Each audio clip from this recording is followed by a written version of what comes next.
Everyone, welcome back on our channel Krish Lal. तो आज की इस वीडियो में हम जानने वाले हैं क्रॉप रोटेशन के बारे में, यानी कि फसल चक्र क्या है, किस तरीके से हमें फसलों को अदल बदल करके लगाना चाहिए जिससे जो है हमारे जो पैदावार है वो बढ़े। तो चलिए इस वीडियो की हम शुरुआत करते हैं। तो जो फसल चक्र है वो एक प्रकार की खेती की तकनीक है जिसे किसान जो है अपने खेतों में उपयोग करता है, और ताकि इसीलिए करता है ताकि जो मृदा का स्वास्थ्य है वो बना रहे और साथ ही साथ जो उनकी फसल का प्रोडक्शन है वो भी बढ़े। इसीलिए हम जो है फसल चक्र का उपयोग करते हैं।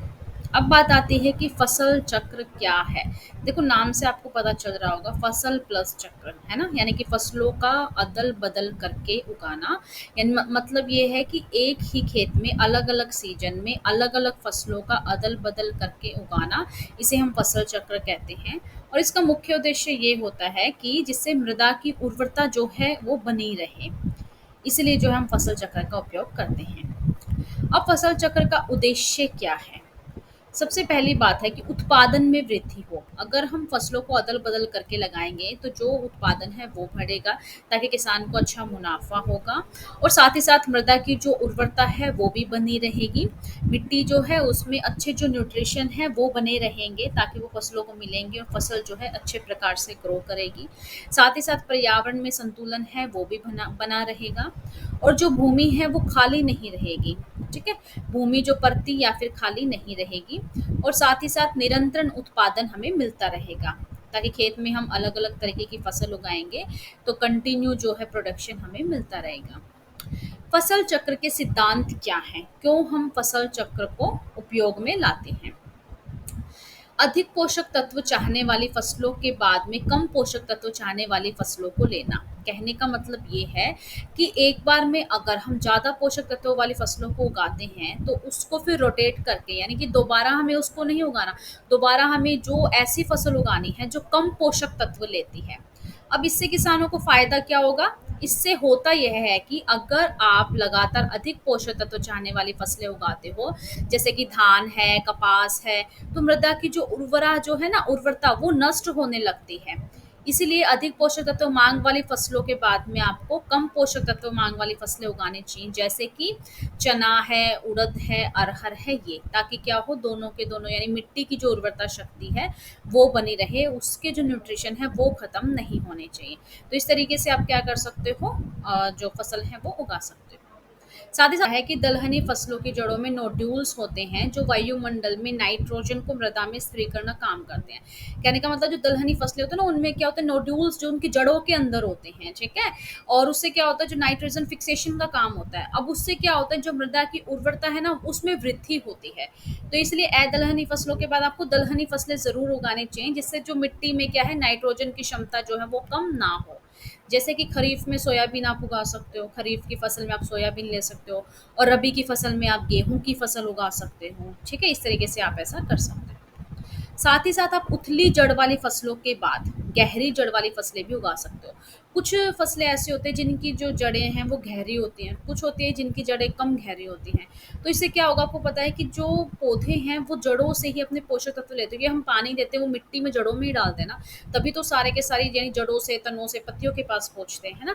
तो इसका फ़ायदा यह होता है कि गहरी जड़ वाली फसल मृदा की निचली परत से पोषक तत्व व नमी ग्रहण करते हैं पौधे, और उसके बाद अगले सीज़न में अगर उथली जड़ वाली यानी ज़्यादा गहरी जड़ ना होंगी ना, तो उससे क्या होगा, जो मिट्टी में जो नमी और पोषक तत्व जो ग्रहण किए थे ना गहरी जड़ वाले, तो वो पूरे हो जाएँगे, ठीक है?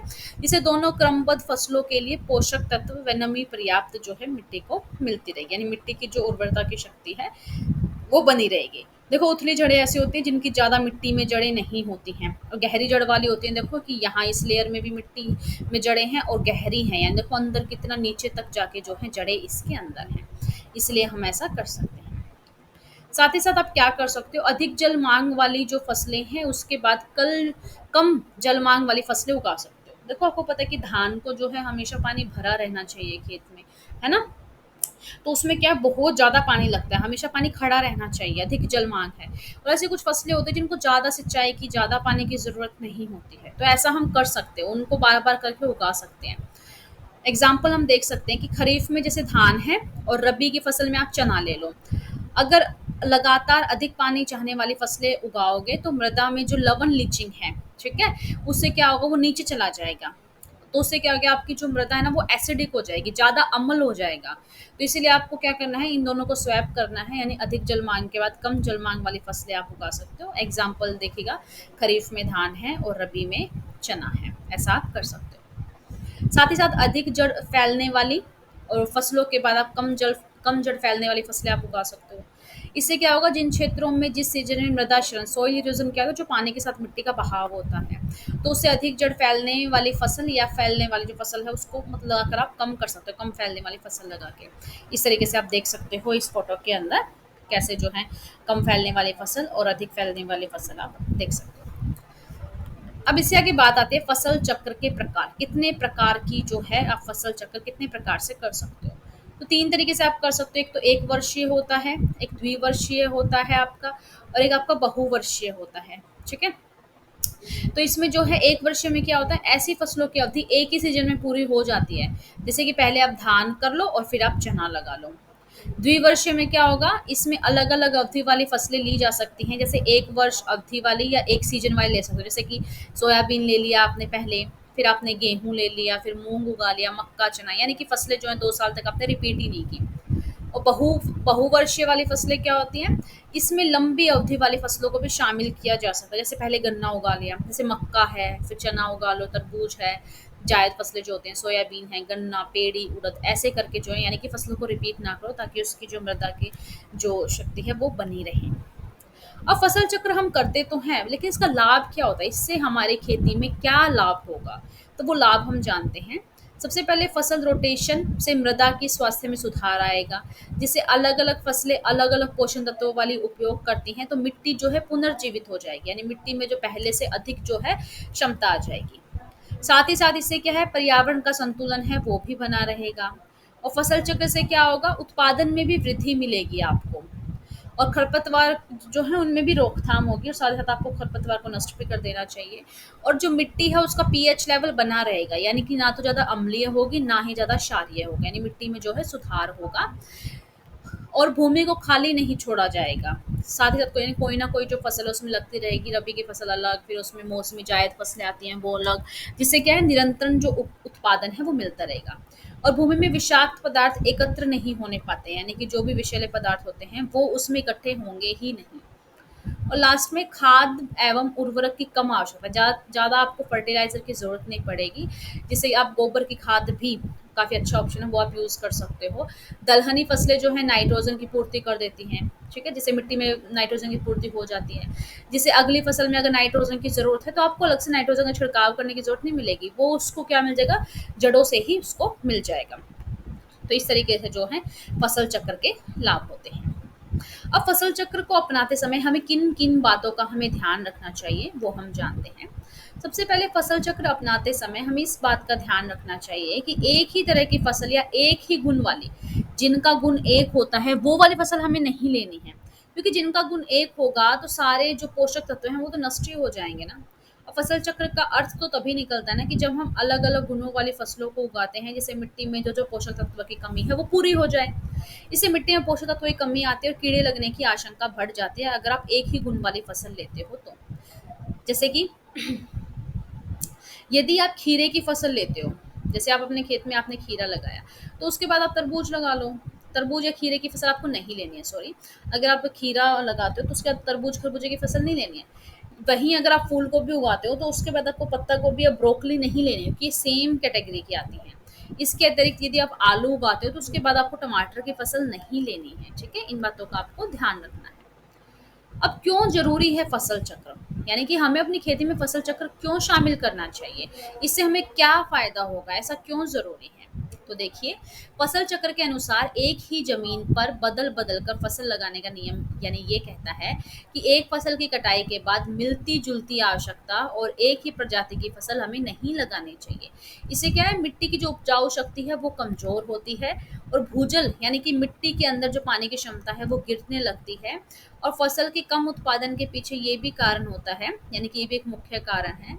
और इसके अलावा अगर एक जैसी फसल लगाने से क्या होगा, कीट और जो रोग है ना वो बढ़ जाते हैं, उनका प्रकोप बढ़ जाता है, जिसे सुधारने के लिए अदल बदल कर फसलों की खेती यानी फसल चक्र अपनाना जरूरी है। और सभी जो बड़े कृषि वैज्ञानिक हैं किसानों को फसल चक्र अपनाने की सलाह देते हैं, जिससे प्राकृतिक तौर पर क्या है, मिट्टी में पोषक तत्वों की जो आपूर्ति है वो सुनिश्चित हो जाती है। साथ ही रासायनिक कीटनाशक की उपयोगिता को कम करके संसाधनों को बचाया जा सकता है, यानी कि बार बार आप अलग अलग फसल यूज करोगे तो मिट्टी में जितने पोषक तत्व की कमी है वो पूर्ति हो जाएगी, और आपको अलग से जो है खाद डालने की, जो रासायनिक खाद है वो डालने की आपको ज़रूरत नहीं पड़ेगी, कीटनाशक की आपको ज़रूरत नहीं पड़ेगी। तो उससे क्या होगा, हमारे फसलों का अच्छा उत्पादन होगा। तो ऐसा करके हम इन संसाधनों को भी बचा सकते हैं, और इससे खेती की लागत भी कम होगी। अगर ज़्यादा चीज़ें हम यूज़ करेंगे तो खेती की लागत बढ़ जाएगी, तो फिर किसान की आमदनी कम होती है। लेकिन हमें करना ऐसा है कि लागत हमारी कम से कम हो और आमदनी हमारी ज़्यादा से ज़्यादा हो। तो ऐसा जो है क्रॉप रोटेशन की हेल्प से हम ऐसा कर सकते हैं। और कैसे करनी है हमें फसल का रोटेशन, ठीक है, वो कैसे करना है आइए वो जानते हैं। अपनी कृषि भूमि का विश्लेषण करें। सबसे पहले आप ये देखो कि जो मेरा खेत है उसमें जो मिट्टी है वो किस प्रकार की मिट्टी है, मिट्टी का प्रकार क्या है, मिट्टी की गुणवत्ता क्या है, यानी कैसी कैसी फसलें जो है इसमें अच्छे से उग सकती हैं, फसलों की पूर्व उपज क्या है, यानी कि पहले इसने इसमें किस किस तरीके की फसल उगी जिसमें उत्पादन अच्छा हुआ है। साथ ही साथ आप ये देखो, जलवायु देखो कि आपके यहाँ का मौसम कैसा है, कि ये फसल इस मिट्टी में और आपके मौसम के अनुसार ये फसल उग पाने में सक्षम है या नहीं है। ऐसा आपको सबसे पहले मौसम की जांच करनी है, क्योंकि तापमान के हिसाब से तो हम फसल उगाते हैं ना। और फिर आप देखो कि आपकी भूमि की विशेषताएं देखो, आपकी जो भूमि है उसको देखो, और फिर आप देखो किन किन प्रकार की जो फसलें हैं वो यहाँ पर उग पाएंगी। फिर आप देखो भूमि के स्वास्थ्य को बनाए रखने के लिए आप मृदा को नियमित रूप से ट्रीट करो, यानी मिट्टी को देखो। सबसे पहले क्या होता है कि मिट्टी ही सबसे मेन कंपोनेंट होता है जहाँ पे हम हमारी फसल उगाते हैं। आपको पता है अलग अलग प्रकार की मिट्टी में अलग अलग तरह की फसलें होती हैं, और मिट्टी आपकी बहुत प्रकार की होती है, जैसे कि जलोढ़ मिट्टी होती है, काली मिट्टी होती है, पीली मिट्टी होती है, लाल मिट्टी होती है, रेतीली मिट्टी होती है ना। तो अलग अलग तरह की फसलें होती है, तो उनकी क्षमता भी अलग अलग होती है, तो उसमें जो फसलें हैं वो भी अलग अलग तरह की ही जो है अच्छा उत्पादन दे पाती है। तो हमें सबसे पहले मिट्टी का प्रकार जानना है, और फिर ये हमें देखना है कि किस मिट्टी के अंदर किस प्रकार की जो फसल है वो अच्छे से उग पाएगी। और ये भी देखना है साथ ही साथ हमारे मिट्टी का पोषक तत्व भी बना रहे। ठीक है, फिर आपको अलग अलग तरह के जो फसलें हैं वो आपको उगानी है, ताकि मिट्टी में जो है पोषक तत्व बना रहे, खाद की आपूर्ति होती रहे, और उपयुक्त रूप से जो पोषक तत्व मिलता रहे, यानी कि हमें अनावश्यक जो चीज़ें हैं वो हमें यूज़ ना करनी पड़े। और जितने भी कीट रोग लग जाते हैं उससे हमें मिट्टी को सुरक्षित करना है, यानी कि खेती खेती करने से पहले ही जब हम रोपाई करते हैं ना उसी समय हमें यह करना है, कीट रोगों से संबंधित दवाई है तो छिड़काव करना है, ताकि फसलें पे जो है कीट रोग ना लगे। समय समय पर जमीन की गहराई भी आपको जाननी है कि कहीं भूजल स्तर है वो कहीं नीचे ना चला गया हो। तो यानी ओवरऑल कहने का मतलब है मृदा को स्वास्थ्य जो है उसका मेंटेन हमें करना जरूरी है, तभी जो आपकी फसल है वो अच्छे से उग पाएगी। और ऐसी बहुत सारी योजनाएँ ऐसी चली हुई हैं जो मृदा के स्वास्थ्य को देखने के लिए बनी हैं। तो कुछ जो योजनाएँ हैं मैं आपको डिस्क्रिप्शन बॉक्स में मेंशन कर दूँगी, वो आप ज़रूर देख लीजिएगा, जहाँ से आप जो है मृदा का स्वास्थ्य चेक कर सकते हो, और वहाँ से आप सलाह भी ले सकते हो। और इसी तरीके से कृषि संबंधी किसी भी प्रकार की जानकारी के लिए आप इस नंबर पे कॉन्टैक्ट कर सकते हैं। साथ ही साथ आप हमारी वेबसाइट पर विज़िट कर सकते हैं www.krishlal.com। और वीडियो कैसी लगी प्लीज़ आप मुझे कमेंट करके ज़रूर बताना, लाइक करना, आप शेयर करना अपने फ्रेंड्स के साथ, और चैनल को ज़रूर सब्सक्राइब करना, ताकि ऐसे अमेजिंग वीडियो का नोटिफिकेशन आपको सबसे पहले मिले। तो चलिए मिलते हैं हम नेक्स्ट वीडियो में, तब तक के लिए नमस्कार।